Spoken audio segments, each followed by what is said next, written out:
David Mazer. I'm the Executive Director for Penn Environment, and we're a citizen-based environmental group. Essentially, this is a case about a large industrial facility located in the town of Monessen, Pennsylvania, which is outside of Pittsburgh. And it's a facility that people started complaining about all sorts of air pollution. I was born and raised here.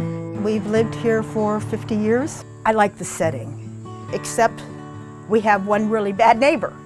I've never thought that I would be impacted by air pollution in my life. This particular facility is owned by a company called ArcelorMittal, which is an international company based in Luxembourg. It's actually the world's largest steel company. In the business, it's called a coke plant. Coke is a type of coal. I noticed very strong sulfur smell, a rotten egg smell that would last for days, and it's the smell that you could not escape. It got so bad, even with the plastic on the windows. I would wake up in the middle of the night because I felt trapped in my house. I couldn't breathe. It was hard to breathe. My husband's COPD has gotten a lot worse. I started noticing ashes in the windows, on the fence, around the house, on the car. You have to stay inside. I mean, if you're outside, there's nothing you can do.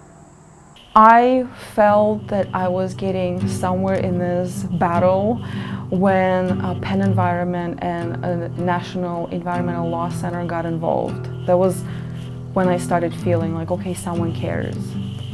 Our research uncovered hundreds of violations of the facility's Clean Air Act pollution permits.